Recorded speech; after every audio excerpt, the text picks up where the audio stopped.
Chers collègues, nous reprenons aujourd'hui nos travaux sur la politique du handicap outre-mer après l'adoption la semaine dernière de notre rapport sur la vie chère. Je voudrais vous redire ma satisfaction pour le travail collectif réalisé sur ce sujet essentiel.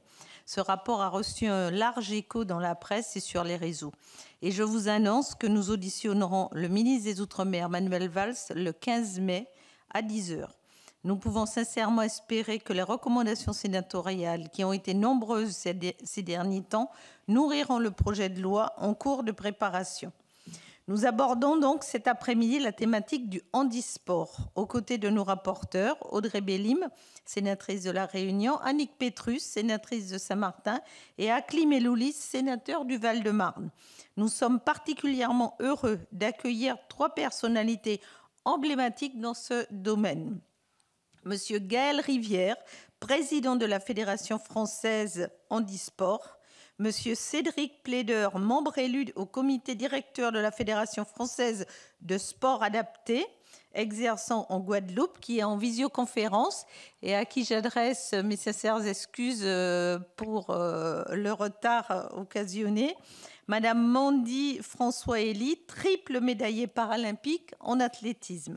Mesdames, Messieurs, merci beaucoup d'avoir répondu à l'invitation de la délégation sénatoriale aux Outre-mer. Les Jeux de Paris l'an dernier ont suscité un formidable engouement. Où en sommes-nous aujourd'hui de votre point de vue, que ce soit en termes de pratique, d'infrastructure, d'accompagnement ou de logistique? Quelles sont les perspectives de développement à court et moyen terme? Vous allez avoir la parole pour approfondir avec nous différents points au regard de vos responsabilités respectives. Selon notre habitude, nous vous proposons de vous exprimer à tour de rôle pour un propos liminaire de présentation générale. Puis je laisserai la parole à nos rapporteurs pour vous demander les compléments et des précisions s'ils le souhaitent. Nos autres collègues pourront également intervenir par la suite. Donc, Monsieur le Président Rivière, je vous laisse la parole.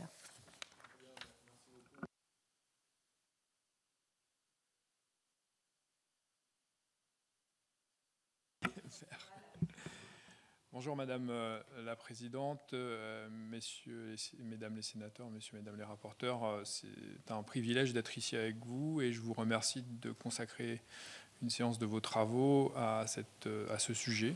J'allais dire cette problématique, mais je ne l'envisage pas comme cela, j'envisage plus comme une ambition, comme une source de potentiel que la place du handisport et du parasport dans l'outre-mer. J'aurai l'occasion d'y revenir. Je crois que la jeune dame qui est à ma gauche ne démentira pas le fait que les outre-mer sont une source de potentiel et pour le handisport et réciproquement.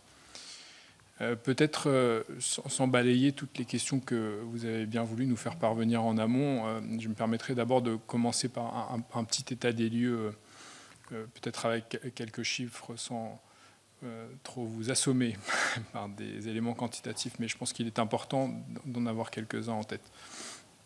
D'abord, on a aujourd'hui, au sein de la Fédération française handisport, 5 comités locaux de développement au sein de la Réunion, de la Guadeloupe, de la Martinique, de la Guyane et de la Nouvelle-Calédonie, avec des amplitudes en termes de licenciés qui sont assez variables, puisque la Réunion, par ordre décroissant, la Réunion a 212 licenciés, 149 pour la Martinique, 99 pour la Guadeloupe, 67 pour 99 pour la Nouvelle-Calédonie, 67 pour la Guadeloupe et 8 pour la Guyane. Tout ça pour vous dire qu'on est sur une proportion somme toute assez modeste. Je me permets de tempérer ces chiffres en disant que toutes les pratiques handisportives au sein de ces territoires ne font pas l'objet d'une licence. Donc, pour expliciter mon propos, il y a nombre de pratiques qui se font sans que les personnes bénéficiaires ne soient licenciées au sein de notre fédération, même si elles sont accompagnées par notre fédération, tout simplement parce qu'en général, on prend une licence quand on a envie de faire de la compétition, le plus souvent, et nous y reviendrons, mais l'offre de compétition sur les territoires ultramarins sont assez réduits, et ce qui de fait, occasionne un espèce de décalage entre la réalité de la pratique et ce que les chiffres de licenciés peuvent laisser transparaître. Tout de même, ils donnent une indication sur la proportion de personnes en situation de handicap qui pratiquent dans nos territoires. Pour vous donner une idée, pour amener cela à l'échelle nationale, en cumulé, cela représente à peu près 2% de nos licenciés au sein de la Fédération française handisport. Donc vous voyez que les réalités sont conformes à ce que l'intuition pourrait commander de penser. Peut-être un mot pour dire que la pratique des jeunes, là aussi, est assez disparate. Et pour le coup, en termes de proportion, on est dans des chiffres similaires à ceux que l'on peut avoir au niveau national, avec entre 10 et 20% selon les territoires. Les sports les plus pratiqués sont l'athlétisme, la boccia et le basket fauteuil. Je le regrette de dire que le cécifoot ne fait pas partie de ces sports-là, mais nous y reviendrons là encore. C'est aussi lié à l'impossibilité, en réalité, d'avoir une confrontation sur les territoires, ou en tout cas une possibilité réduite d'avoir de telles compétitions ou tout simplement des matchs. Peut-être pour compléter mon propos, dire un mot du haut niveau. Nous avons là encore un nombre de sportifs de haut niveau qui sont inscrits dans les territoires réduit, puisqu'il n'y en a pas à La Réunion, à la Martinique, ni en Guadeloupe ou en Guyane, mais qu'il y en a un en Nouvelle-Calédonie, avec une structure d'accompagnement à la performance. Je vous passe les sigles, mais en tout cas une structure locale qui accompagne des sportifs dans la haute performance. Cela étant précisé, là encore, peut-être nuancer ce constat purement chiffré en disant que, évidemment, et vous en avez convié quelques-uns à cette table, il y a nombre de sportifs ultramarins qui ne sont plus de fait inscrits dans leur territoire, mais qui en sont originaires. Je compte moi-même parmi ceux-là. Et là encore, Mandy, qui est de ma gauche, évidemment, compte parmi ceux-là. Et il y a nombre de pratiquants handisportifs qui sont dans cette situation. Pour parler de La Réunion, Laurent Chardard, par exemple, ou bien d'autres, moi y compris, sont issus de ces territoires, même si nous n'y sommes plus licenciés. Ce qui est d'ailleurs un autre sujet de préoccupation, puisque forcément, être contraint de quitter son territoire, d'abord d'un point de vue personnel, ça a des implications évidemment assez fortes, mais même d'un point de vue collectif, ça ne contribue pas à ce que l'expérience qu'on peut acquérir et que ceux qui nous accompagnent peuvent acquérir dans le haut niveau se transmettent au plan local. Et donc, c'est forcément une source d'émulation qui est absente de nos territoires. Peut-être un mot, s'il me reste quelques minutes, sur les problématiques en réalité. Pourquoi on peut observer ce décalage? Je crois que là encore, l'intuition rejoint la réalité. Évidemment, la question du coût, la question de la mobilité, qui est fondamentale. Elle existe en métropole, elle est importante. Aujourd'hui, un des freins principaux à la pratique une pratique du sport par les personnes en situation de handicap est la question de la mobilité, parce qu'il est plus difficile pour moi, par exemple, de prendre une voiture et d'aller faire ma pratique sportive, la pratique sportive de mon choix, étant précisé que le plus souvent, les pratiques adaptées, les structures adaptées et accessibles sont moins nombreuses, et donc forcément, la probabilité qu'elles soient éloignées du domicile des personnes est forcément accrue. Et dans les territoires ultramarins, évidemment, cela est encore plus important, avec cette précision que la possibilité de venir en métropole, je le disais, pour pratiquer lors de compétitions, lors de championnats par exemple, ou lors de matchs amicaux, de rencontres amicales, est forcément réduit par les coûts inhérents aux billets d'avion qui sont importants et qui n'entrent pas toujours dans les dispositifs d'accompagnement locaux qui peuvent exister, parce qu'on le fait dans le cadre d'une associatif et ce n'est pas toujours pris en compte dans les dispositifs d'accompagnement, de manière générale. Effectivement, également un manque, une carence en personnel formé, puisque c'est là un cercle vicieux, si je puis dire. Le nombre de pratiquants fait que les moyens dédiés sont moindres, et ce manque de moyens entraîne un manque de formation qui lui-même entraîne un déficit d'offres. Lorsque les personnes en situation de handicap veulent pratiquer, eh bien, elles ne trouvent pas forcément l'offre qui leur correspond. Là encore, on observe, et ce n'est pas un hasard, que dans les territoires dans lesquels il y a une structuration, notamment du handisport, La Réunion, avec des emplois ciblés sur ces pratiques, ciblés sur l'accompagnement de ces pratiques, non pas seulement des emplois qui sont là pour organiser le faire-faire, si je puis dire, mais des emplois qui sont dans le concret, dans l'accompagnement très concret à la pratique. Eh bien, on observe évidemment que ce sont ces territoires-là qui ont le nombre de pratiquants le plus élevé, et les territoires, j'en ai pas parlé tout à l'heure, mais comme Mayotte, par exemple, ou la Guyane, où on n'a pas malheureusement à ce jour d'emplois associés à la pratique handisport, eh bien forcément, on observe un niveau de pratique faible, voire proche de zéro. J'évoque brièvement le coût du matériel sportif, évidemment, qui est important, qu'il faut souvent faire venir de métropole, et forcément cela engendre un coût supplémentaire pour des équipements qui sont par nature plus onéreux, parce que spécifiques. Et peut-être pour envisager, pour conclure, envisager l'avenir, dire que je crois qu'il y a effectivement un potentiel important d'athlètes, de jeunes, parce que ce sont souvent les territoires ultramarins des territoires qui ont une richesse en termes de jeunesse. Il y a une richesse également de nombre de personnes en situation de handicap. On peut le déplorer, mais force est de constater qu'il y a une proportion de personnes en situation de handicap importante, et que le sport, peut-être encore plus dans certains de ces territoires qui ont un rapport au handicap qui doit évoluer fortement, qui est teinté de compassionnel, parce que ce sont des territoires où la solidarité est forte, mais la solidarité parfois peut conduire à une certaine surprotection des personnes en situation de handicap, en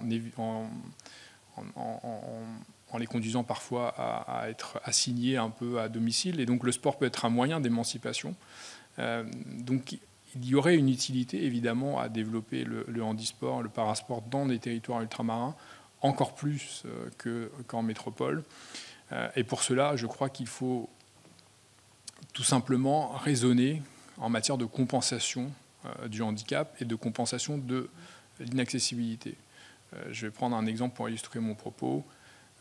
La Réunion a fait le choix, il y a quelques années, d'investir dans une route relativement onéreuse plutôt que d'investir dans des transports en commun fiables. Bon, c'est un choix, peut-être que c'était ce qui était le plus adéquat pour la société réunionnaise à ce moment-là, mais le fait est que pour les personnes en situation de handicap, les solutions de transport en commun sont souvent le seul moyen de mobilité. Eh bien, quand on fait le choix politique de s'orienter vers une solution qui n'est pas des transports collectifs, on doit par ailleurs, je crois, compenser cette situation d'inaccessibilité qu'on a contribué à créer ou qu'on n'a pas réduite à tout le moins. Et je crois que ce raisonnement peut se transposer de manière générale en disant qu'il nous appartient, collectivité, il appartient à l'État, de pallier à cette inaccessibilité des infrastructures, à cette difficulté liée à la mobilité, en prenant la compensation du handicap également pour la pratique sportive, comme on peut le faire partiellement, mais tout de même un peu pour l'activité professionnelle. Eh bien, il conviendrait que le sport soit également pris en compte dans la compensation de la situation de handicap.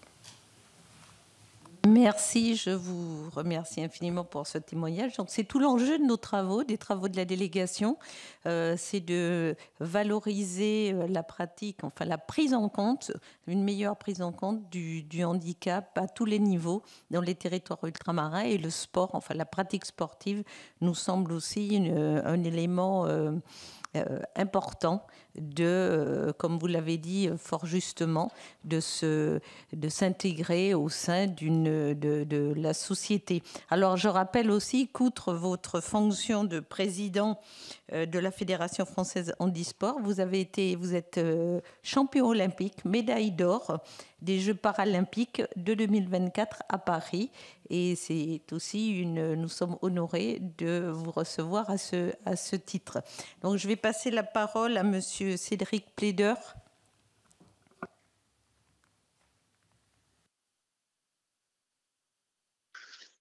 Bonjour Madame la Présidente, Mesdames, Messieurs les sénateurs, Mesdames, Messieurs les rapporteurs, chers collègues Gaël Rivière, Mendy. Voilà, donc Cédric Plédeur, je suis membre élu au comité directeur de la Fédération française du sport adapté, exerçant en Guadeloupe. Une belle fédération dont le président est Marc Truffaut. Donc je vous remercie pour l'intérêt que vous portez à notre travail dans le cadre de cette étude. Le sujet du handicap et plus particulièrement donc la pratique des parasports en Outre-mer est un sujet majeur qui préoccupe l'ensemble du territoire français. C'est un fait de société qui touche toutes les générations et toutes les familles. Pour commencer mon propos, je vous dresserai donc un panorama du contexte du sport adapté dans les Outre-mer. Puis je vous parlerai brièvement des missions de notre fédération, les modalités donc de la pratique du sport adapté en Hexagone, et me focaliserai donc sur la situation spécifique des Outre-mer. Et enfin, je conclurai par nos perspectives et quelques recommandations. Je tiens tout de même à préciser que les territoires d'outre-mer concernés par mon propos sur la pratique donc, du sport adapté sont la Guadeloupe, la Guyane, la Martinique, Mayotte, la Nouvelle-Calédonie et la Réunion. Ces territoires ultramarins, souvent fragilisés par des crises sociales ou climatiques et confrontés à un coût élevé donc, de la vie, accusent un retard de développement par rapport à l'Hexagone. Mais ce sont aussi de beaux territoires avec une population française fière et résiliente, capable de s'adapter et faire preuve d'agilité face aux défis, et surtout qui regorge de talents et de ressources. Pour illustrer mon propos, je citerai quelques exemples de sportifs de haut niveau en sport adapté originaires donc des Outre-mer. Thierry Washtin, para-athlète adapté originaire de la Nouvelle-Calédonie. Nicolas Virapin, para-athlète adapté originaire donc de la Réunion. Lucas Tandrayen, para-athlète adapté originaire de la Réunion. Delphine André, paranageuse adaptée originaire donc de la Nouvelle-Calédonie. Yehudi Tengo Farine, para-athlète adapté originaire de la Guyane. Et enfin, Grégory Séjor, para-basketteur adapté originaire de la Guadeloupe. Il y en a bien d'autres que je n'aurai pas le temps de citer, mais auxquels la fédération, à chaque instant, honore par ce qu'ils ont pu incarner et ce qu'ils représentent pour nos sportifs. La Fédération française du sport adapté donc, a pour mission d'offrir à toute personne en situation de handicap mental et psychique ou avec des troubles neurodéveloppementaux, comme par exemple donc, les troubles du spectre autistique, quels que soient ses désirs, ses capacités et ses besoins, donc de pratiquer le sport de son choix. Donc, on s'attelle à créer un environnement favorisant donc, le plaisir, la performance, la sécurité et l'exercice de sa citoyenneté. Il s'agit d'un public plutôt non solvable, majoritairement allocataire de ressources attribuées aux personnes en situation de handicap.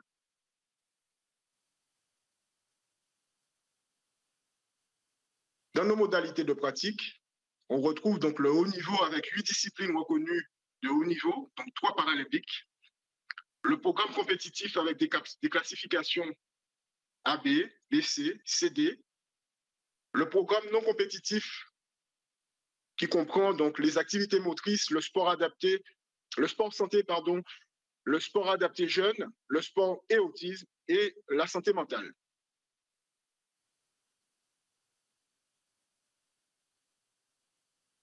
Bien entendu, nos programmes répondent aux besoins spécifiques de chaque personne en situation de handicap et favorisent donc l'inclusion et le développement donc personnel.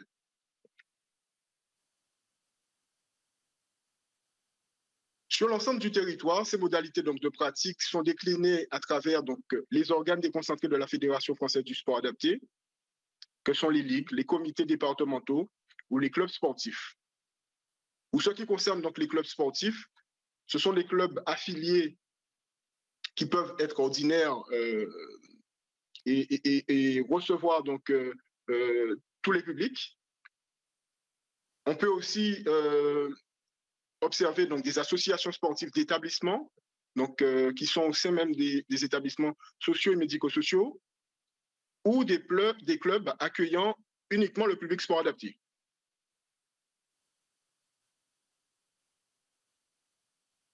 Pour mieux vous illustrer donc, l'activité du sport adapté en Outre-mer et permettre à la Commission de mieux apprécier l'ancrage et l'évolution de la pratique du sport adapté en Outre-mer sur les saisons de 2018 à 2019, puis de 2023 à 2024, voici quelques chiffres. Donc, en Hexagone, c'est plus de 65 000 licenciés qui bénéficient du sport adapté. Ce sont des chiffres relativement stables, d'année en année. 1250 associations environ. Une offre sportive qui est diversifiée avec 21 disciplines. Le maillage associatif est structuré. Le volume de licences est dense, mais proportionnel à la superficie du territoire en kilomètres par le nombre d'habitants. En Outre-mer, donc la Guadeloupe, la Guyane, la Martinique, Mayotte, Nouvelle-Calédonie et en Réunion, c'est en moyenne 450 licenciés qui bénéficient d'un accompagnement dans un cadre fédéral. 35 associations, donc 3 ligues, un comité départemental et 31 associations affiliées.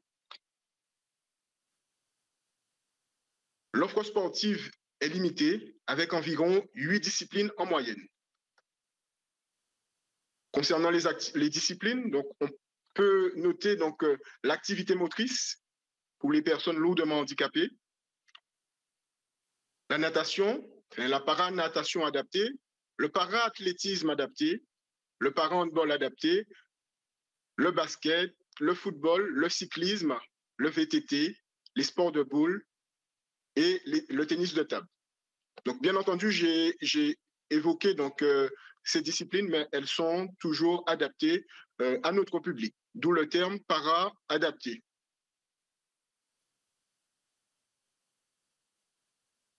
Le maillage associatif reste à développer.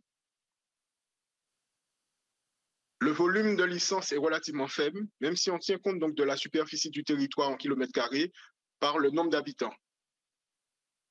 Si je peux faire un petit classement donc, par territoire, par ordre décroissant, par ordre croissant plutôt, donc la Réunion est en tête, avec un nombre plus important donc, en termes de licenciés, la Nouvelle-Calédonie, la Guadeloupe en 3e position, la Martinique, Mayotte et Guyane.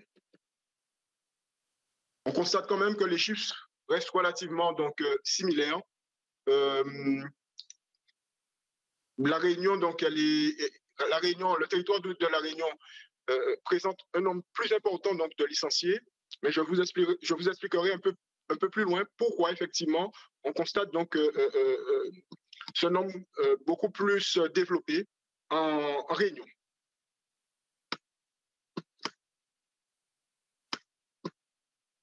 Alors, la pratique sportive par territoire. Donc la Guadeloupe compte environ 24% de pratiquants. La Guyane, on n'a pas pu obtenir malheureusement d'éléments sur le nombre de pratiquants. En Martinique, 33%. Nouvelle-Calédonie, 43% de pratiquants.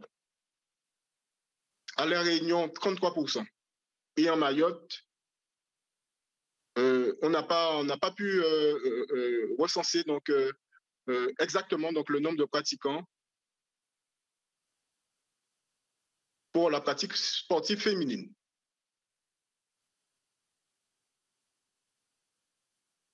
Alors, concernant la présence d'un référent du comité paralympique sportif français sur ces territoires ultramarins. Donc, je rappelle que le rôle est d'animer et renforcer le mouvement paralympique sur le territoire. Il dresse un état des lieux de la pratique parasportive et mobilise des acteurs. Donc, sur le territoire de la Guadeloupe, ce référent n'est pas encore mis en place, donc pas de référent de désigné. En Guyane non plus, en Martinique, idem. Nouvelle-Calédonie, idem. En Mayotte non plus.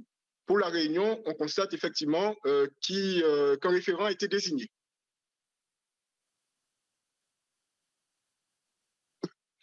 Alors, on analyse comment expliquer les disparités observées entre l'Hexagone et les Outre-mer, ainsi qu'entre les régions. Comment on explique ces disparités entre les régions et comment justifier effectivement les inégalités d'accès au sport en fonction du lieu de résidence. Au cours des 50 dernières années, des associations affiliées au sport adapté ont émergé dans les Outre-mer. À l'instar d'autres secteurs, ces associations ont parfois connu des périodes de turnover dans leur gouvernance, ce qui a pu impacter l'offre sportive proposée aux personnes concernées. Parallèlement, nous avions constaté un développement significatif du sport adapté en 2025, et ça c'est à l'échelle nationale, notamment grâce aux aides publiques allouées à l'emploi sportif qualifié, le SQ. La stratégie fédérale adoptée en matière d'emploi et de professionnalisation a consisté à déployer 75 emplois sportifs qualifiés dans les organes déconcentrés pour aider à la structuration en hexagone. L'échelon national, quant à lui, dispose de 7 emplois sportifs qualifiés. Ils ont alors généré d'autres emplois de développement, d'animation ou administratifs. Des postes de directeur de ligue ont également vu le jour depuis la dernière Paralympiade. Au total, à ce jour, 154 emplois destinés au sport adapté bénéficient d'aide de l'Agence nationale du sport, l'ANS. Cependant, depuis 2021, les emplois sportifs qualifiés n'ont plus bénéficié de la part d'aide allouée par la Caisse nationale pour la solidarité, la CNSA. Donc, cette aide était d'un montant de 8 000 € par an par poste. Donc, les effets de ce retrait se ressentent fortement et désormais avec une fragilisation, impacte ces organisations en créant une fragilisation des comités départementaux et des ligues.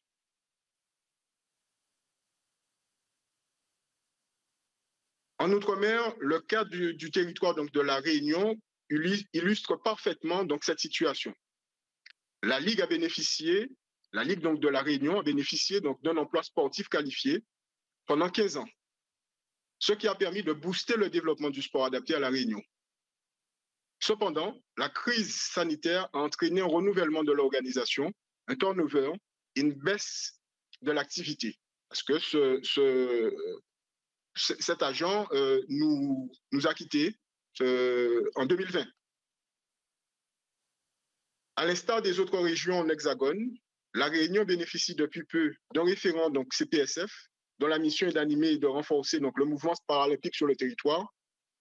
Ce professionnel est une valeur ajoutée significative pour favoriser un développement du sport adapté.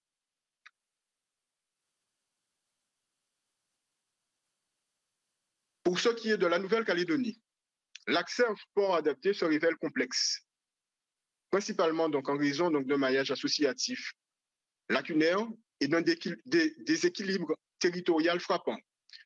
Les opportunités sportives varient considérablement selon le lieu de résidence. Les habitants de Nouméa, donc, qui sont en province sud, bénéficient d'un accès privilégié par rapport à ceux des territoires de la Brousse en province nord.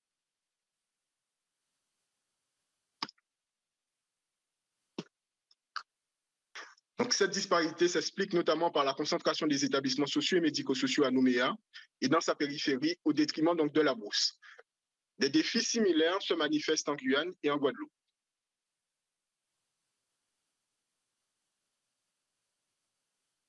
Dans certains territoires, la pratique sportive fédérale proposée par le sport adapté peine à s'imposer face à des besoins socio-économiques plus urgents. De plus, la méconnaissance donc, de cette pratique au sein de la population ainsi que le tabou persistant autour du handicap dans certaines couches de la société constituent des freins supplémentaires.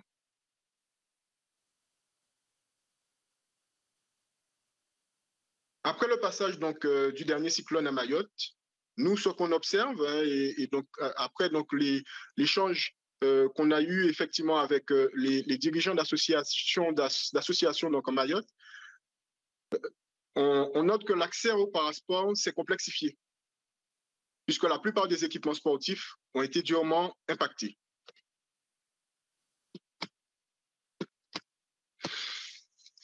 Pour résumer, en point fort, donc les points forts et les points améliorés.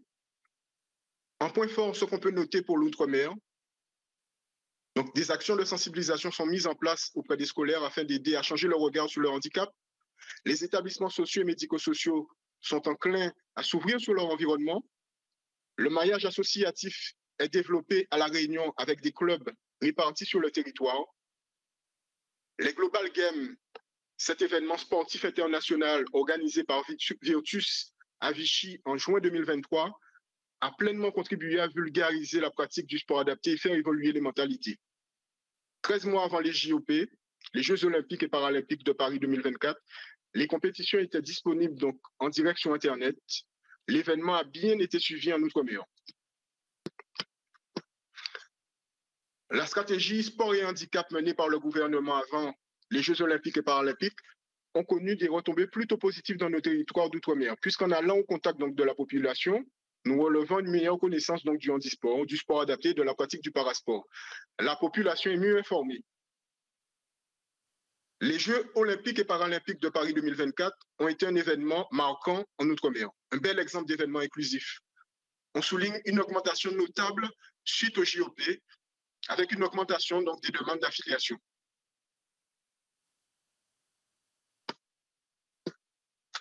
Certaines collectivités locales facilitent l'accès à ces pratiques, à ces équipements sportifs, notamment de ces gymnases, qui sont pour certains aux normes. Un point à améliorer pour une meilleure pratique du sport adapté.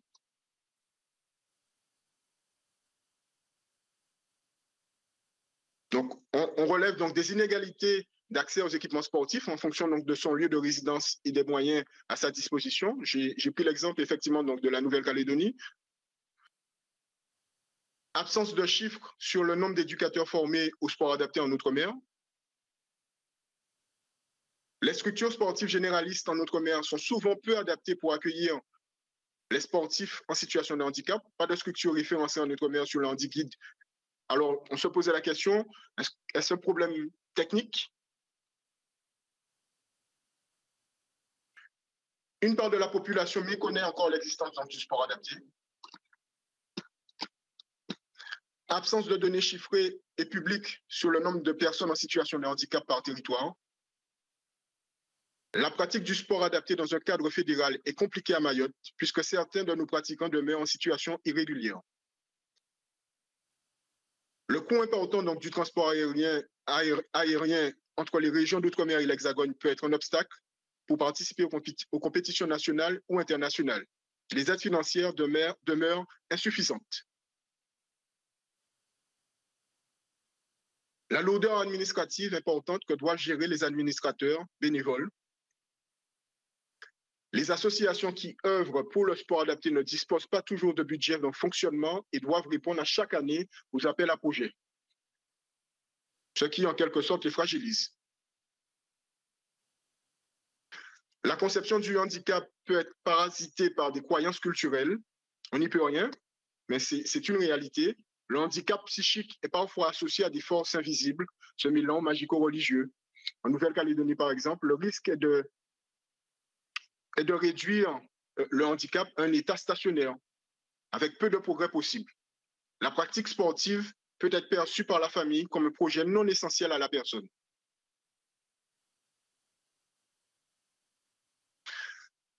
Des disparités d'accès au sport en fonction des territoires de résidence. J'ai pris l'exemple un peu plus haut de la Nouvelle-Calédonie, donc ce déséquilibre entre Nouméa et la Brousse. Pour conclure, le mouvement fédéral du sport adapté est relativement récent en Outre-mer. Des initiatives locales ont été portées par des personnes en situation de handicap pionnières, comme Étienne Molia, Solange Leblanc, Jean Rosier, pour ne citer que cela. Des bénévoles, des militants professionnels, des familles ont aidé à structurer ces associations sportives et militantes dont l'objet est de permettre la pratique d'une activité physique sportive, mais pas que. C'est aussi permettre à la personne de se mouvoir en tant que citoyen, en participant aux décisions. Le sport adapté permet de faire un travail sur l'estime de soi, la socialisation, la santé. La spécificité de nos territoires d'outre-mer éloignés de l'Hexagone, avec des réalités parfois éparses, concourt à avoir une évolution du sport adapté contrastée d'un territoire à un autre, puisque la situation socio-économique ou le statut de ces territoires n'est pas la même. Pour autant, au sein de notre fédération, l'enjeu reste le même. Permettre à la personne en situation de handicap de mieux se mouvoir et de participer pleinement à la vie de la cité. Aider à changer le regard sur le handicap. En 2025, nos défis pour les Outre-mer sont ambitieux. L'héritage des Jeux paralympiques stimule le développement, notre diversification et renforce notre visibilité.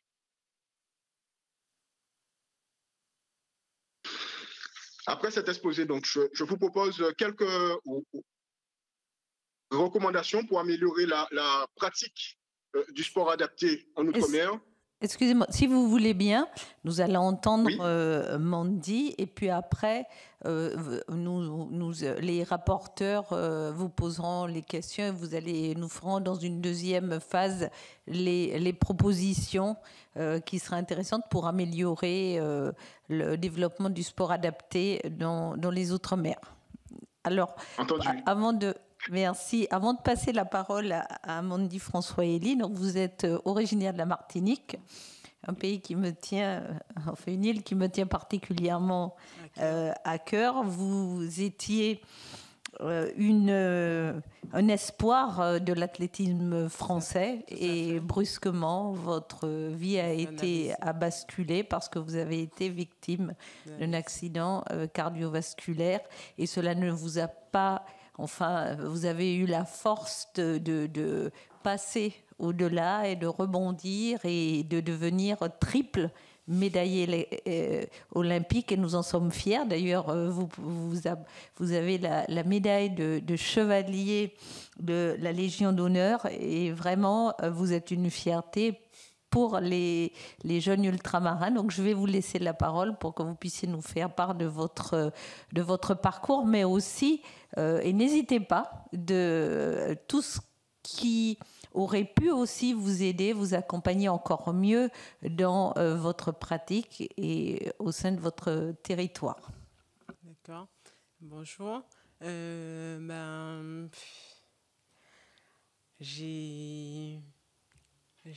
Comment on appelle ça, mon chou? J'ai du mal à exprimer, bon, voilà. Alors, c'est pas facile tous les jours. C'est l'entraînement et j'ai arrêté un petit peu, alors voilà. Mais pour l'ultramarins, j'ai dû sacrifier mon comment on appelle ça, mon jeu, mon sport. J'ai sacrifié mon sport parce que j'ai fait de l'athlétisme à très haut niveau et puis brusquement j'ai fait un AVC, alors voilà. Mais j'ai rien lâché. Mais à force, ben, Jocelyna, elle m'a encouragée et m'a boosté, et voilà. Et j'ai rien lâché, alors voilà. Et puis après, je suis partie en métropole pour me soigner et pour, comment on appelle ça, moi, je suis à Grande Scalincep. Et c'est là que tout à coup a basculé. Alors voilà, c'est en métropole, voilà. Mais en Martinique, mais il n'y a pas les moyens. Alors voilà. Merci. Donc vous n'avez pas, il n'y avait pas de structure adaptée pour vous permettre de pratiquer votre sport. Non. Donc vous avez dû vous éloigner. Oui, c'est ça. Mais pour me soigner et puis voilà, et puis comment on appelle ça, mon Dieu, même si je suis désolée, mais c'était loin en Martinique, c'était loin de chez moi et en France, mais c'est 10 km que je reste seule. Bon, ben, j'appelle ma famille, mais c'est pas facile tous les jours. Oui, on comprend. Et je vais laisser la parole à Audrey Bélim. Merci beaucoup, Madame la Présidente. Merci à vous, chers invités, de nous apporter des réponses, une réflexion pour cette mission. Moi, je voudrais savoir quelles seraient, et je pense que c'était les questions qui allaient, enfin les réflexions que vous alliez nous confier tout à l'heure, quelles seraient les préconisations que vous pourrez nous faire à La Réunion. C'est vrai que j'entends beaucoup de choses très positives depuis mon territoire et j'en suis extrêmement ravie, mais il y a beaucoup de disparités sur mon territoire et je tiens à le rappeler ici, selon qu'on habite à Saint-Denis par exemple, dans le nord, et si on habite dans le sud ou si on habite dans l'est ou si on habite dans l'ouest. Donc même sur le territoire, c'est extrêmement compliqué de venir pratiquer soit qu'on appartient au handisport, soit qu'on appartient au sport adapté. Et il est vrai que l'implication, en tout cas le choix politique, fait que cela se développe plus d'un territoire à l'autre. Quelles seraient pour vous les évidences même dans les politiques publiques que l'on devrait mettre en œuvre, que ce soit d'un point de vue aller de la compétence municipale, de la compétence départementale, régionale? Qu'est-ce que l'on devrait, nous, intégrer dans les politiques afin de pouvoir accompagner réellement la pratique sportive pour les personnes en situation de handicap, mais pour toutes les personnes en situation de handicap, sans qu'il y ait forcément ce choix difficile à faire de quitter, par exemple, son territoire et d'être à plus de 7-8 000 km. Mais des fois, comme je vous le disais à La Réunion, c'est faire Saint-Denis-Saint-Pierre, c'est 1h30 de route. Donc, ce n'est pas forcément évident. Les transports en commun, vous l'avez très bien dit tout à l'heure, Monsieur Rivière, et je suis totalement d'accord avec vous. La mobilité, ce n'est pas le fort dans nos territoires. Donc, quelles seraient les politiques publiques évidentes qu'il manquerait pour pouvoir accompagner au mieux les pratiquants? Merci. Monsieur Rivière, si vous voulez vous exprimer, alors il faudrait lui mettre. Alors, je dirais peut-être qu'en réalité, je crois que toutes les problématiques que l'on peut avoir sur le développement du handisport et du parasport sur le territoire français pris dans sa globalité sont les mêmes et toutes les solutions sont les mêmes à l'échelle locale, mais simplement elles prennent, disons, un relief particulier, une acuité particulière sur nos territoires ultramarins. Si on voulait résoudre, entre guillemets, ces difficultés, il suffirait, alors vous allez me dire, il suffirait, ça coûte cher, mais il suffirait. Il suffirait de mettre des moyens dédiés pour qu'il y ait des encadrants formés à la pratique et à l'accueil des personnes en situation de handicap dans l'univers sportif. Des personnes compétentes qui pourraient, après s'être elles-mêmes formées, revenir dans nos collectivités et soit proposer elles-mêmes une pratique accompagnée, adaptée, soit être en capacité d'accompagner les clubs pour qu'ils soient eux-mêmes en mesure ensuite d'accueillir dans de bonnes conditions les personnes en situation de handicap qui voudraient pratiquer. Donc sur la formation des encadrants, sur la mobilité, alors c'est tout simple, hein, soit on construit des transports en commun, soit on compense ces absences en mettant concrètement des aides à la mobilité, donc des aides économiques, pour que les personnes puissent avoir un accompagnement, un taxi, que sais-je, qui permettent de pallier à ce déficit de mobilité. Il y a également des montées en compétences sur les infrastructures, faire en sorte que les infrastructures soient accessibles. Alors quand on dit infrastructure accessible, ça recoupe deux réalités. Il faut que l'infrastructure elle-même soit accessible et il faut aussi qu'on puisse y avoir accès. Vous en parliez tout à l'heure. Si on a une infrastructure accessible à Saint-Denis, à La Réunion, l'infrastructure en elle-même est certes accessible, mais si vous habitez à Sainte-Rose, elle est moins accessible. Donc, et on en revient à la question de la mobilité. Mobilité, ensuite, entre les territoires ultramarins et la métropole. Là, je ne vais pas inventer quelque chose que vous ignorez. On retrouve en matière de sport, de handisport, des difficultés que l'on trouve en réalité dans plein d'autres domaines.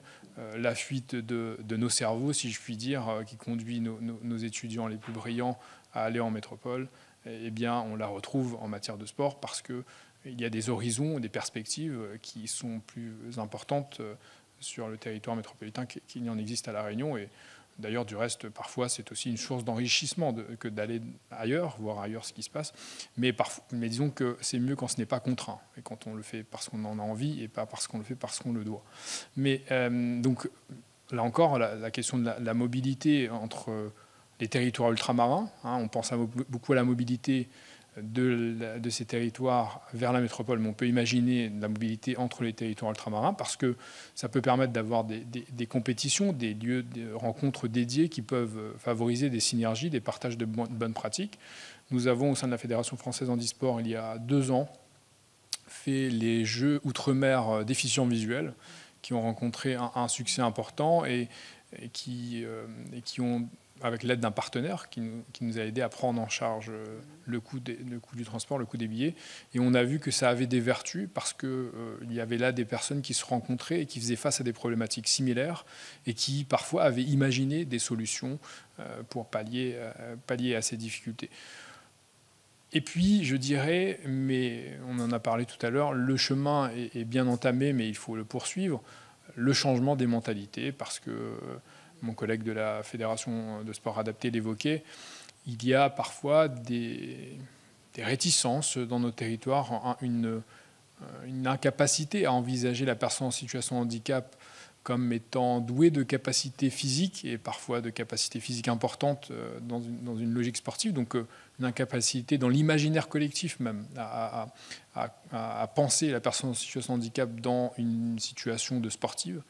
Et je crois qu'avec les Jeux paralympiques, on commence à faire évoluer ce biais, en inscrivant dans l'imaginaire collectif, là encore, des personnes en situation de handicap qui sont en situation de performance.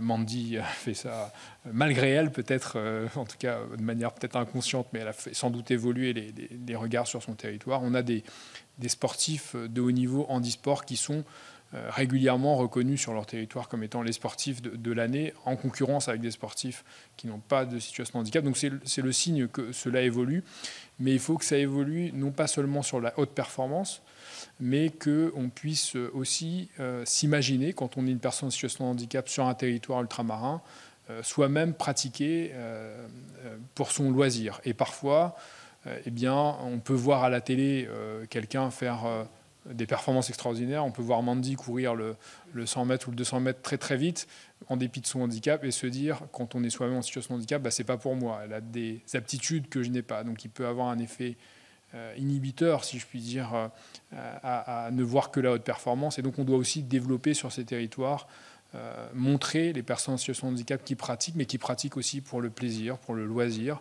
et à des niveaux de performance peut-être différents. Donc pour synthétiser, je dirais qu'il y a évidemment un effort à faire sur la formation, un effort à faire sur la mobilité, un effort à faire sur les infrastructures et un effort à faire sur continuer à changer les mentalités, à faire évoluer les mentalités, les regards pour qu'ils s'ancrent durablement dans l'esprit, dans l'imaginaire collectif, l'idée que les personnes en situation de handicap peuvent aussi faire du sport en compétition et pour leur loisir.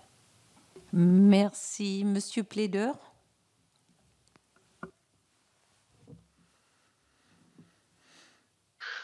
J'irai dans le même sens que mon collègue.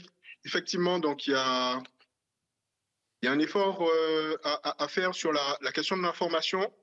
Peut-être qu'il serait intéressant donc de former en tout cas d'intégrer au programme de l'éducation nationale un volet donc sur le parasport, donc avec pour que les élèves aient une meilleure connaissance donc de l'existence donc du handisport et du sport adapté, donc très jeunes.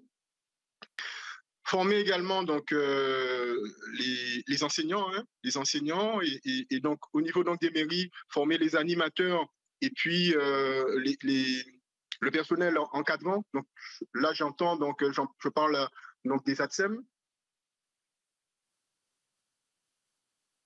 Il y a nécessité également qu'il y ait plus de formation donc sur ces territoires pour former nos éducateurs à l'accueil et à l'encadrement donc du public.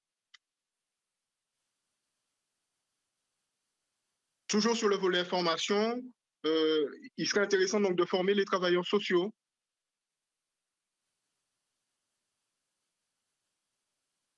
Et le personnel médical. Le personnel médical également, parce que le sport aujourd'hui est pour moi, au-delà de l'aspect inclusif, au-delà de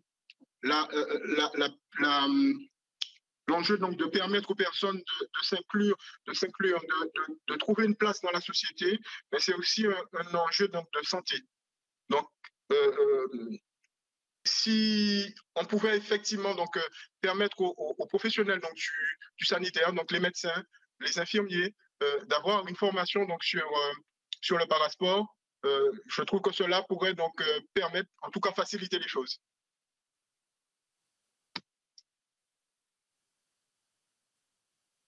Merci. Sur la question du... Oui. Deux autres points. J'ai cru que vous avez terminé. Oui. Deux autres points. Donc, c'est concernant le CPSF. Je l'ai évoqué un peu plus haut dans ma présentation qui a été un peu longue et je m'en excuse. C'est la question donc de permettre effectivement qu'il y ait un agent désigné par le CPSF qui serait donc en fait des agents qui seraient déployés donc sur l'ensemble des territoires, parce qu'on voit, j'ai pris l'exemple donc de la Réunion, on constate que ça fonctionne. Alors, on n'est qu'au début de ce travail parce qu'il est arrivé très récemment en Réunion. Mais effectivement, nous permettre donc d'avoir un agent CPSF pour justement qui serait donc à l'échelle, qui ferait un travail à l'échelle régionale, ça effectivement, ça peut faciliter le travail. Et donc peut-être dernier point en proposition, ce serait peut-être de créer un outil donc qui nous permettrait donc d'avoir des données, parce que c'est vrai qu'on navigue souvent à vue. On n'a pas suffisamment donc d'éléments pour quantifier donc le travail. Bon, il y a des personnes qui ne pratiquent pas dans un cadre fédéral, mais qui pratiquent quand même. Donc voilà, c'est un outil qui nous permettrait donc de suivre cette pratique. Nous permettrait donc de davantage valoriser donc le travail qui est fait sur chaque territoire d'outre-mer. Je vous remercie. Merci à vous. Alors, Madame François-Élie, vous voulez rajouter quelque chose ?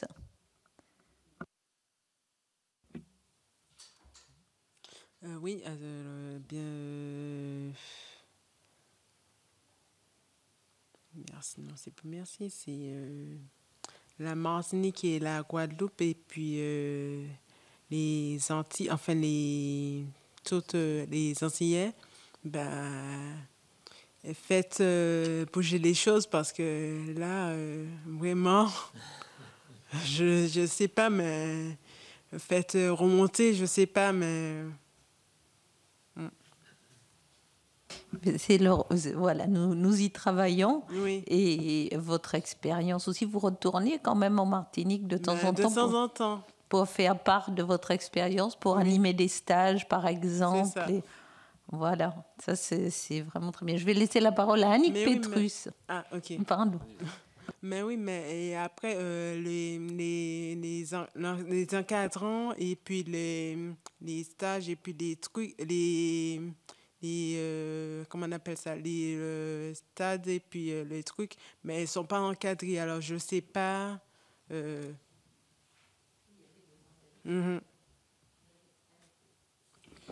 Merci Madame la Présidente, merci à nos invités. C'est certes, c'est oui, avec une émotion particulière que je participe à cette table ronde consacrée à la pratique du handisport dans les Outre-mer. Élue de Saint-Martin, je suis profondément attachée à notre bassin caribéen, à ses forces, à ses talents, mais aussi à ses défis, souvent invisibles. La Guadeloupe, la Martinique, Saint-Martin, Saint-Barthélemy, nos territoires regorgent de sportifs de haut niveau et la formule Guadeloupe terre de champions résonne à juste titre. Mais lorsqu'on regarde du côté du handisport, le constat est plus contrasté. En Guadeloupe, par exemple, le sport adapté fédéral reste très peu développé, moins de 100 licenciés, alors que 12% de la population vit avec un handicap. Les infrastructures réellement accessibles sont rares. À peine 2,5% des équipements sportifs sont adaptés à l'accueil des personnes à mobilité réduite. Pourtant, il existe des initiatives porteuses d'espoir. La tenue des Jeux d'outre-mer des déficients visuels en Martinique en 2023 ou encore l'action d'associations comme Andy Royd qui favorisent l'accès au sport de glisse. Ces dynamiques positives ne doivent pas masquer la réalité. La Caraïbe reste souvent reléguée en marge des grandes politiques nationales. Aujourd'hui, je souhaite que nous lui donnions toute sa place et surtout que nous entendions la voix de celles et ceux qui veulent pratiquer un sport malgré les obstacles, malgré les silences. Donc ma question serait celle-ci. Quelle bonne pratique observée localement ou ailleurs pourrait être généralisée en matière d'infrastructure, de formation, d'accompagnement des sportifs et de visibilité médiatique?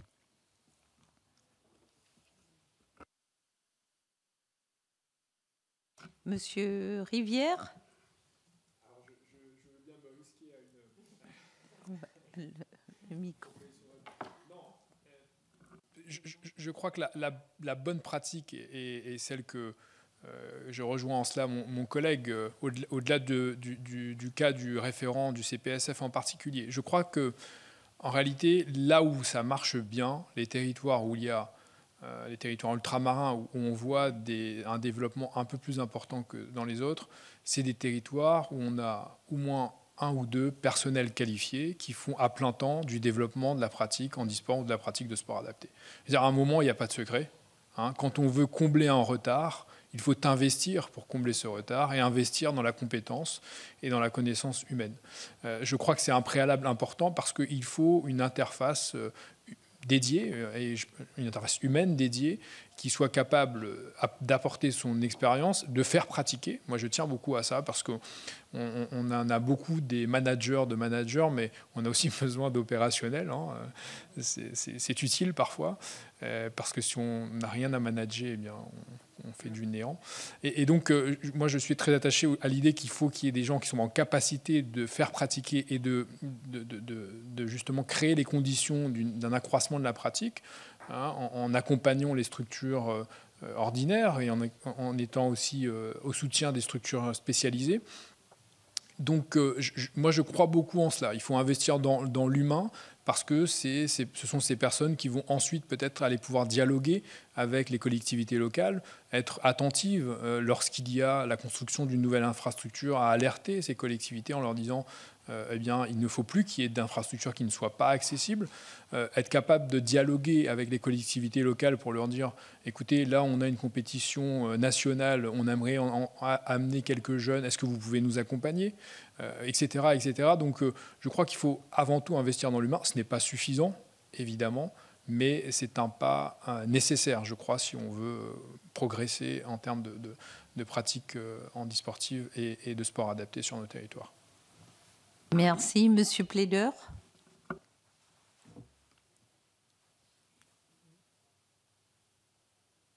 Juste pour compléter, hein, et je vais tout à fait dans le même sens que mon collègue. Effectivement, donc, on a développé, en tout cas, il y a une aide publique qui a été proposée depuis 3 ans. Donc, c'est le passeport.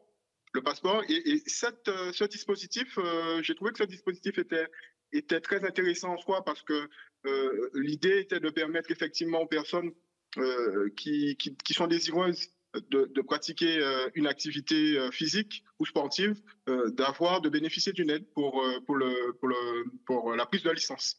Et donc, en termes de bonnes pratiques, peut-être que cette aide-là pourrait être alors prolongée, parce qu'il me semble qu'elle doit bientôt en tout cas que ce dispositif était limité dans le temps.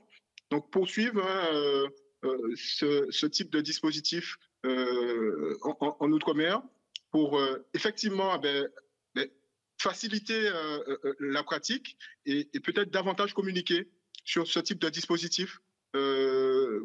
Alors, sur les 3 dernières années où on a eu connaissance donc, de cette aide, la première année, ça n'a pas forcément eu beaucoup d'impact. La seconde année, donc, il y a eu un petit réveil. Et puis la 3e année, les personnes ont commencé à poser des questions et puis certains ont sollicité effectivement donc, les acteurs du sport pour s'inscrire. Donc on sent bien que, que les choses se mettent en place lentement, mais que le besoin il est existant. Donc voilà, je pense que il nous faut prendre du temps. Laisser le temps que la population en tout cas s'imprègne aussi donc de certaines aides, de certains dispositifs qui sont mis en place et prolonger les choses, prolonger donc ces dispositifs dans le temps pour que la population ait le temps justement donc de s'approprier ces dispositifs. Merci. Madame François-Hélie.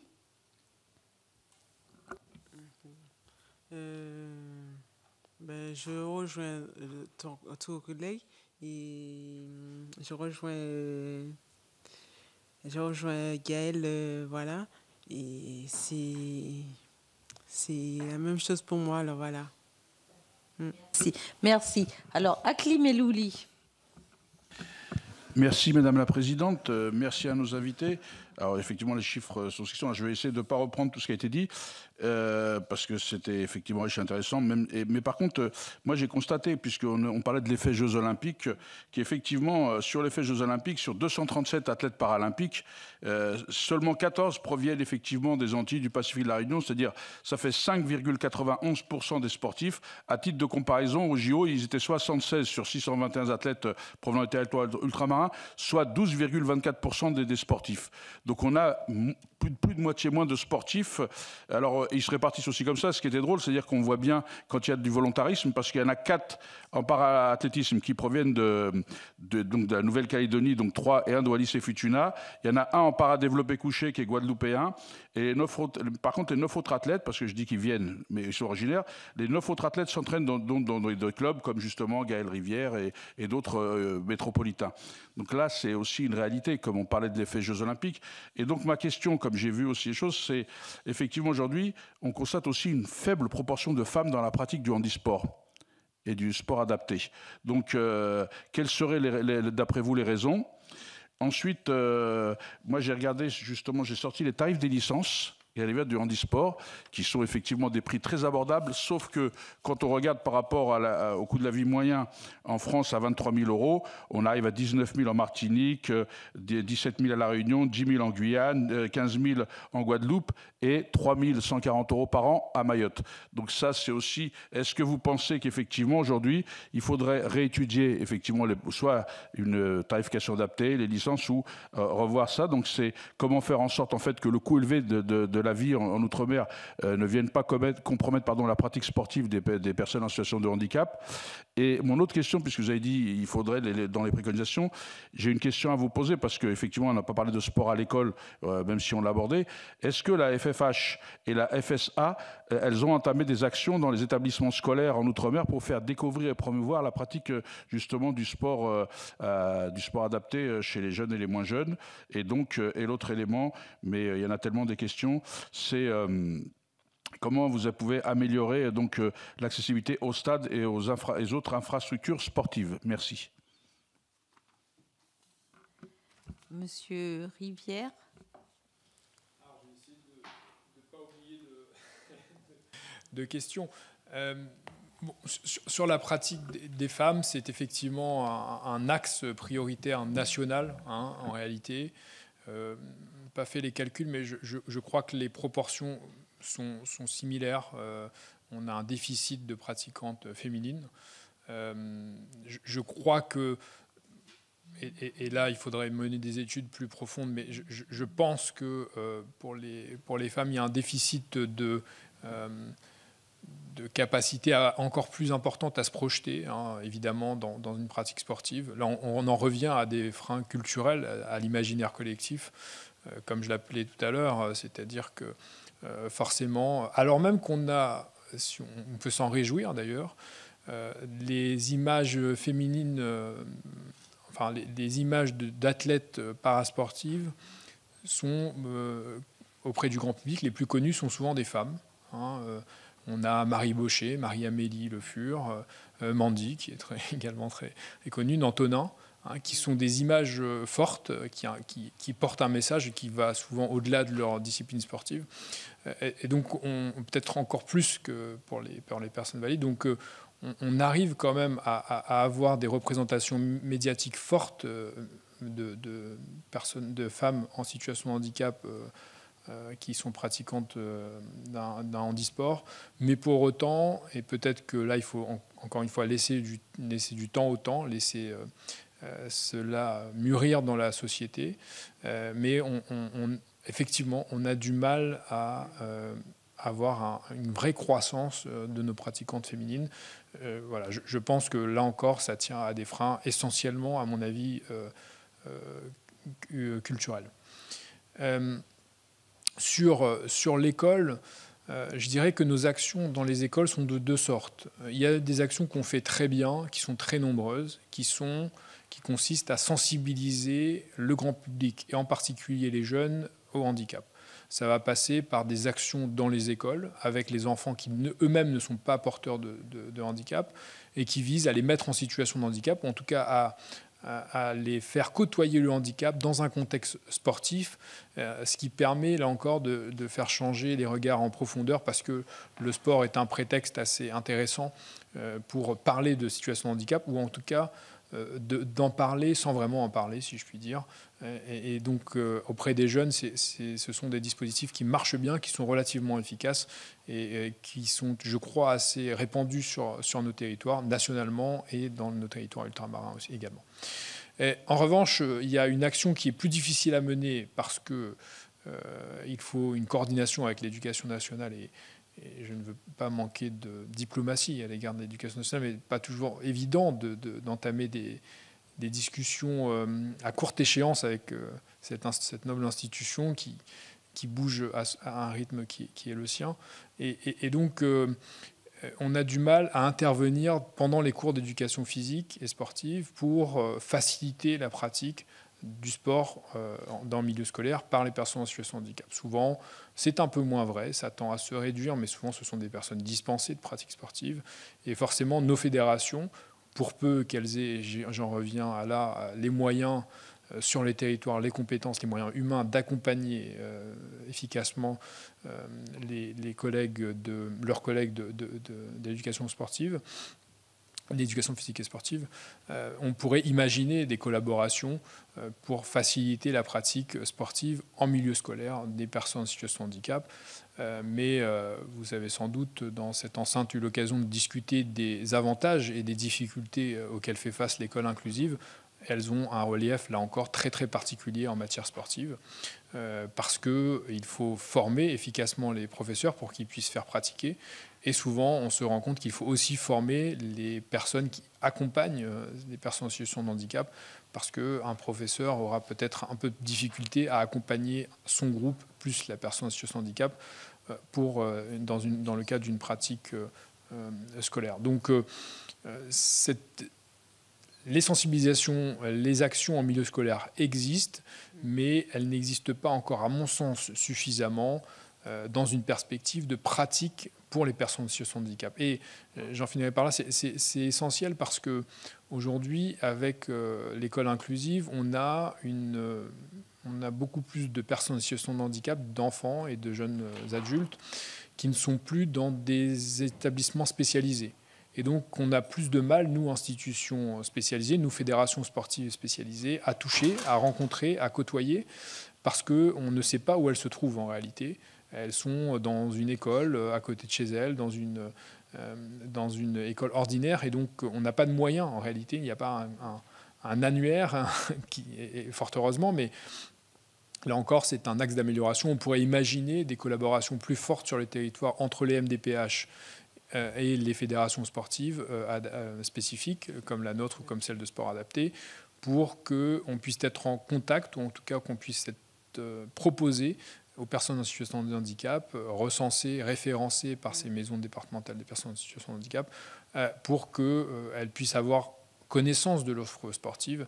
Et donc, les écoles et l'éducation nationale pourraient être cette porte d'entrée pour qu'on ait, nous, fédérations, connaissance en réalité des besoins et qu'on puisse identifier les personnes en situation de handicap pour leur proposer une offre sportive.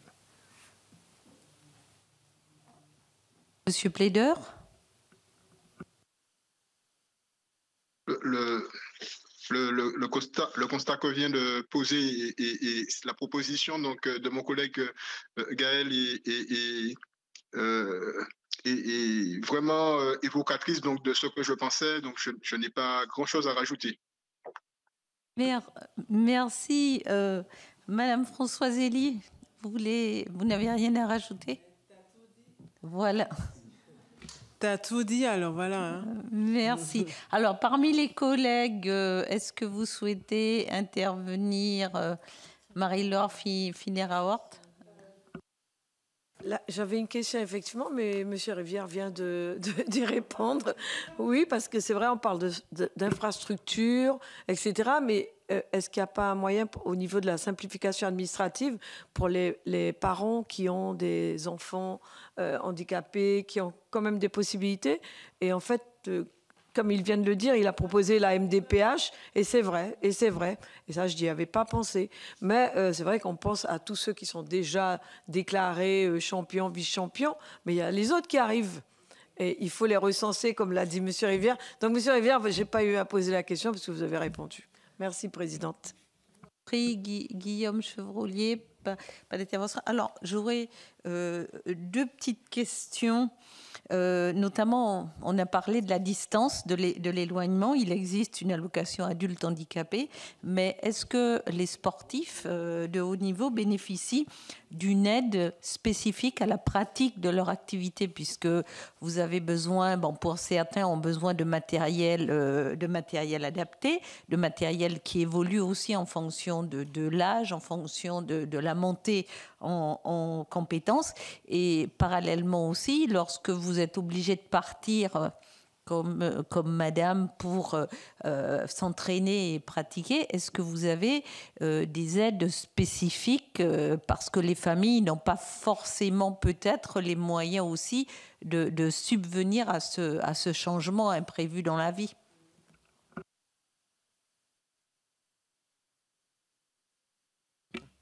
J'ai des aides. Normalement, c'est... Mon Dieu Seigneur. Ils sont minimes, mais bon, voilà. Monsieur Rivière, vous voulez ajouter quelque chose? Oui, effectivement.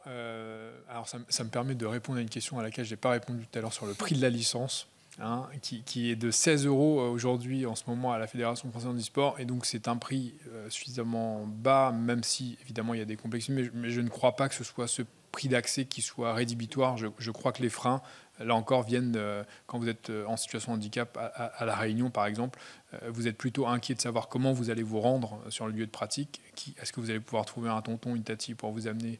Et si vous n'avez pas, est-ce que vous allez pouvoir vous payer un taxi qui va coûter 4 fois le prix de la licence, plutôt que le prix de la licence lui-même, qui, je crois, n'est pas rédhibitoire, même si, évidemment, on peut toujours imaginer un prix un peu plus bas.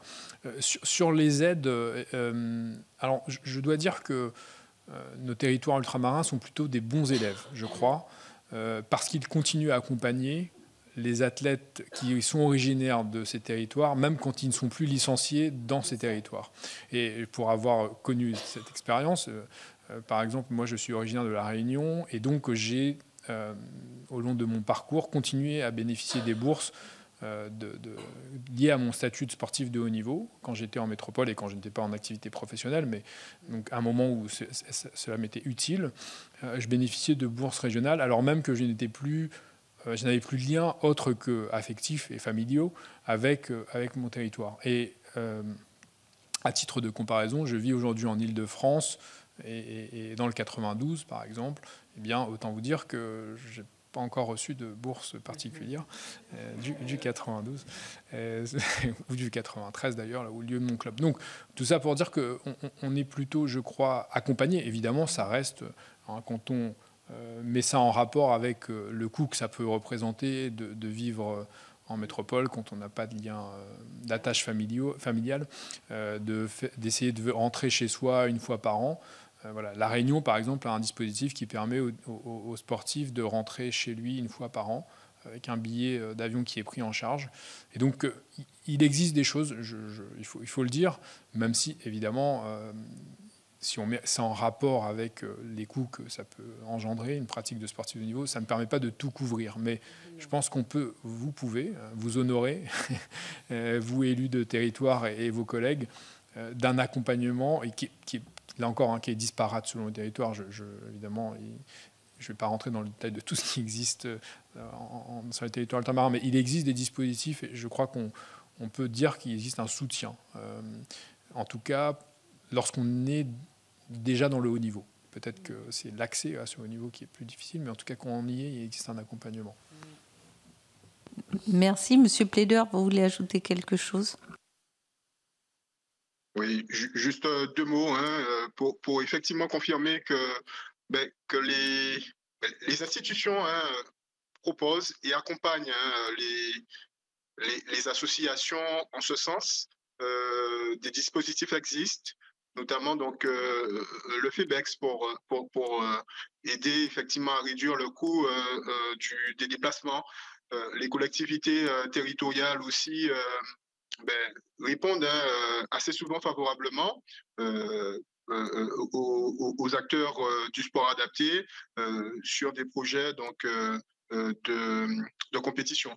Donc tout n'est pas noir, tout n'est pas en tout cas, le constat qu'on dresse aujourd'hui donc sur le parasport est quand même encourageant, j'ai envie de dire, parce que il y a des choses effectivement donc qui restent à développer, mais on sent qu'il y a cette volonté des institutions et puis aussi donc des acteurs donc qui sont militants de faire avancer les choses. Donc, je voulais simplement souligner ce point-là.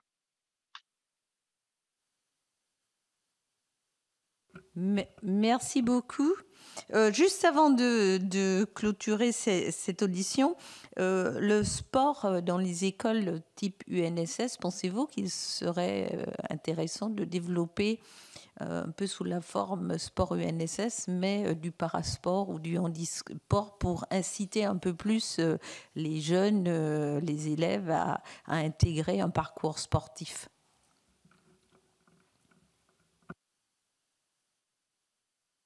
Je crois tout à fait que ce serait un bon moyen de procéder. Il faut pour cela, à mon sens, 2 éléments. Une réelle volonté politique et mettre les moyens adéquats en face, c'est-à-dire une volonté d'inscrire cela comme une obligation, peut-être avec des objectifs qu'on assignerait aux professeurs, aux encadrants du sport en milieu scolaire, en étant en capacité d'évaluer, de les évaluer aussi sur cet aspect-là. Et effectivement, en investissant, là encore, hein, j'insiste, mais la formation, ça représente un coût, ça suppose de faire venir des formateurs, des gens qui sont en capacité de transmettre un savoir qui n'est pas préexistant.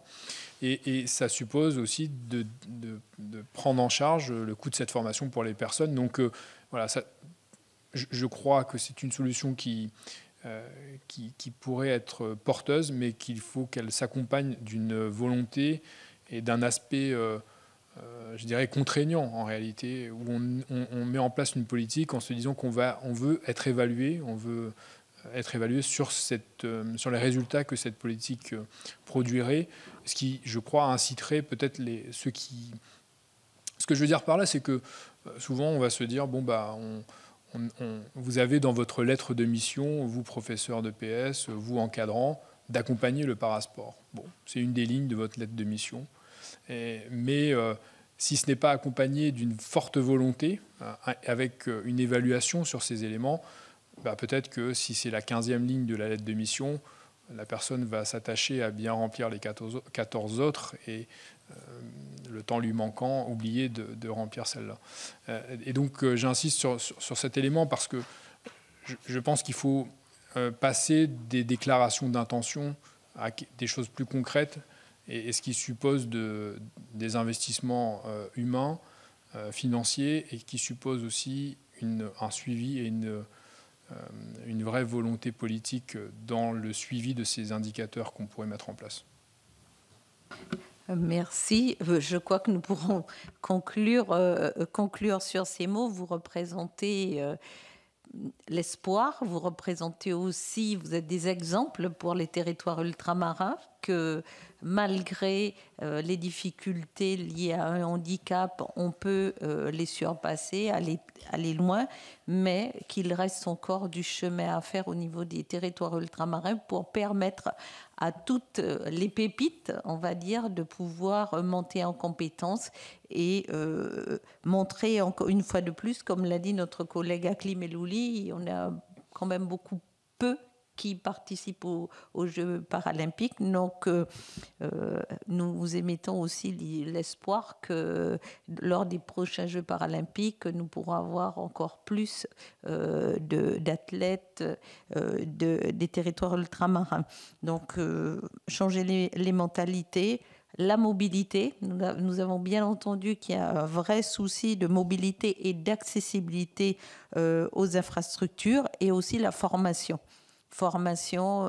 à tous les domaines, que ce soit dans le domaine sportif, dans le domaine de l'éducation, dans le domaine des médicales. Donc voilà, nous vous remercions, je vous remercie pour tous ces éléments. Vous avez apporté des éclairages, et nous restons aussi à votre disposition si vous voulez apporter une contribution écrite complémentaire. Nous la recevrons avec plaisir. Voilà, merci à vous. Merci beaucoup.